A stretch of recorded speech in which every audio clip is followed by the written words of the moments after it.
त्या पदावर मीच होतो.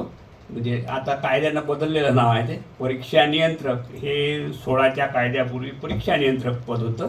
ते आता डायरेक्टर एक्झामिनेशन आणि इव्हॅल्युएशन झालं. या कार्यक्रमामध्ये इतके सुंदर विचार आपण आमच्या विद्यार्थ्यांनी मांडले की ते विचार नुसते श्रवणीय नाही तर कृतीप्रवण करणारे, नुसतं ऐकायचं नाही, कृतीप्रवण करणारे आहेत. अनेक प्रश्न आपल्या चळवळीसमोर आहेत. खरं म्हणजे गुरु शिष्यांना काय देत असतो? एक आशावाद देत असतो, एक कल्पनाशक्ती देत असतो, एक तर्कशक्ती देत असतो, एक विवेकशक्ती देत असतो. आणि या विवेकशक्तीच्या जोरावर त्यांच्या शिष्यांनी पुढं जायचं असते. गुरुपेक्षा जास्त उंच भरारी घ्यायची असते. तो त्या गुरूंचा अभिमान असतो, ते त्याची प्रतिष्ठा असते. नुसतं तसंच घ्यायचं नाही, गुरुनं दिलं तसंच घ्यायचं नसते. गुरुच्या पलीकडे जे जातात, बाबासाहेब आंबेडकर गुरुच्या पलीकडे गेलेले होते. त्यांना सेलिगमननं शिकवलं, त्यांना जॉन डुईनं शिकवलं, पण जसं या तसं ॲक्सेप्ट नाही केलं. आमच्या समाजासाठी ना आमच्या देशासाठी काय आवश्यक आहे, कोणती सिस्टीम आवश्यक आहे, तसं त्यांनी ॲक्सेप्ट. बाबासाहेब आंबेडकरांचे गुरु नामजोशी तुम्हाला माहीत असेल, नारायण मल्हार जोशी. तुम्ही तो किस्सा ऐकला असेल नारायण मल्हार जोशीचा. नारायण मल्हार जोशी हे 4थ्या वर्गाला शिक्षक होते बाबासाहेबांचे. आणि त्या नारायण मल्हार जोशीनं एल्फिन्स्टन स्कूलमध्ये मुंबईला, त्या नारायण मल्हार जोशींनी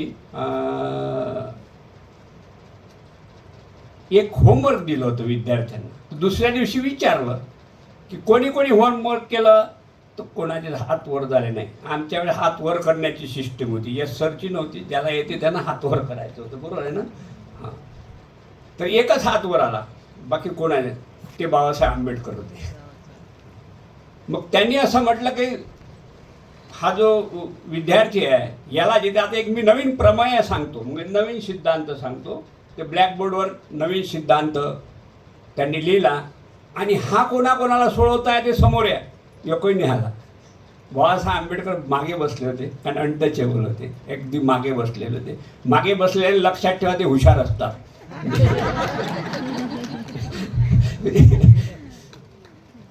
ते नारायण मल्हार जोशीनं नाना गुरुजी म्हणायचे पुढे त्यांना, नाना मास्तर. त्यांनी बोलावलं, हे या ब्लॅकबोर्डवर आणि हे गणित सोड, तुला जो प्रमेय सांगितलं मी गणिताचं. तर ते बाबासाहेब उठले आणि जायला लागले, तर सर्व मुलं ओरडले, सर काय झालं? तर म्हणजे आमचे डबे आहेत त्या ब्लॅकबोर्डच्या, मला ते बाटणार आहे आमचे ब्लॅकबोर्डचे. ते नारायण मल्हार जोशीनं थांबवलं. या नारायण मल्हार जोशीच्या पुढे बाबासाहेब आंबेडकर आहे ना, तो पुढे मजुरांचा नेता झाला. त्यांची रायगडला इकडे तिकडे ट्रान्सफर केली आणि त्या ट्रान्सफर केल्यामुळं त्यांनी ते शिक्षकी पद सोडलं आणि ते सोशल सर्व्हिस लीग काढलं, जे बाबासाहेब आंबेडकरांना मदत केली त्या सोशल सर्व्हिस लीगचे. हे सर्व बीजी खेर वगैरे हे सर्व त्या मंडळात होते. तो नारायण मल्हार जोशी बाबासाहेबाचा शिक्षक. बाबासाहेब आंबेडकर जेव्हा गोलमेज परिषदेला गेले तिथं पण होता. 2 व्यक्तीनं बाबासाहेब आंबेडकरांना, म्हणजे एक म्हणजे सयाजीराव गायकवाड पण होते गोलमेज परिषदेला, आणि नारायण मल्हार जोशी. ते जेव्हा आपला एक शिष्य बोलतो आहे तेव्हा ते सद्गदित झाले. सयाजीराव तर एकदम म्हणजे नाचायलाच लागले. ते काही नाचत वगैरे, म्हणजे माझा एक ज्याला मी मदत केली तो.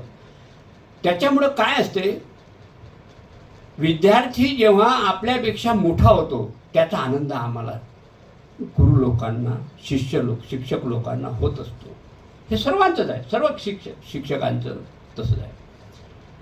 शिष्यांनी आपल्या विचाराने, आपल्या अभ्यासाने, आपल्या तर्कशक्तीने, आपल्या विवेकशक्तीने दुधाचे दही करावे, दह्याचे ताक करावे आणि ताकाचे लोणी करावे, असे तुम्ही सर्व विद्यार्थी आहात.